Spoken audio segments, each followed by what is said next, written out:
the engine room and see if you can figure it out. Maybe there's an override or something. There's monsters out there, like the ones we saw at Lambda. The more reason to get going. What? Come on, you know the drill. The team behind Penumbra and Amnesia have been hard at work on Soma for several years. The project is similar to their previous games: heavy atmosphere, big scares, and a deep mystery at the center of it all. They're going even deeper with Soma, setting the game at the bottom of the ocean. It's a terrifying ordeal that is sure to grab you when you least expect it, but are the stakes high enough to elevate it past their prior work?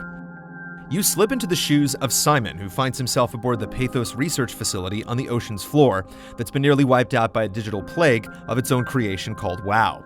You soon befriend a curious personality named Catherine, who guides you from outpost to outpost to help her complete an important mission. Saying any more would spoil the most enjoyable part of Soma, exploring the aftermath of the station's downfall and discovering your own meaning in the mission Simon chooses to undertake. The story is heavy, but the gameplay is simple. You'll hardly ever engage in direct combat with anything, most of the time evading monsters and figuring out how to power up or reach parts of each map. The game isn't crawling with hazards, giving you plenty of time to search for clues about what happened to the crew. This involves reading people's emails or audio logs, and even drawing out memories from corpses and communication terminals. You have an inventory, but only manage a few items at a time, and the puzzles that block the way forward are not so elaborate as to ruin the pace of progression. There are lots of drawers and lockers to search, and only a small percentage of them will actually yield something worthwhile. Get ready to slide lots of things open if you want to dig for details. Certain drawings, photographs, and documents can give you an idea as to what Earth in the next century is like on the surface, but the game chooses a hand-drawn style to represent its characters that broke our immersion. It's strange to look at one picture of a real live cat and then another of an animated human that supposedly exists in the same world. At one point, you meet a character's hand-drawn face on their ID before you encounter their character model in-game, which pulled us out of Soma's otherwise realistic world.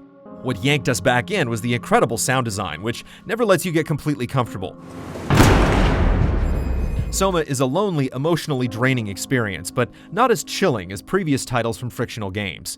The cat and mouse sections where you're eluding mind-reading mutations take place in areas with obvious loops, so survival is simply a matter of running in the right circle.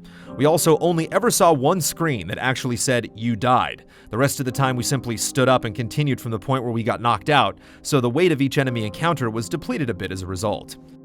What will keep you engaged through Soma is the persistent moral quandaries it raises, without forcing you to take sides. The game loves playing with perspective, challenging your notion of what it means to be a conscious being, and what we value as a species above all else. The true horror comes from the storytelling, and not necessarily the minute-to-minute survival sprints. That does sound useful. All right, let's go then.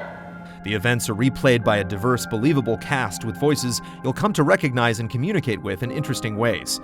Some of the story threads are left dangling when the journey is over, and a few of the final confrontations are less impactful than anticipated, but Soma is still a game you'll want to talk about with other people that have played it.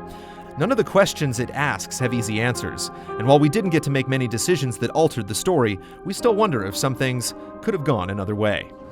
So I've found a good balance between awareness and ignorance. Does that mean I shouldn't think about this stuff, or are my thoughts actually making me cope? If Soma doesn't get under your skin with its cramped corridors, dark ocean passages, and telepathic freaks, it'll stay in your head because of its fascinating narrative experiments with the human brain. The mission was less profound for us because the game can be empty at times and not in a way that contributes to the solitude you're supposed to feel. The story can only survive so long on loud, static-filled screams and somber diary entries. If you're a fan of Frictional Games, you'll find Soma equally spooky and thought-provoking. At times, it was difficult for us to maintain our immersion in this nightmare under the sea.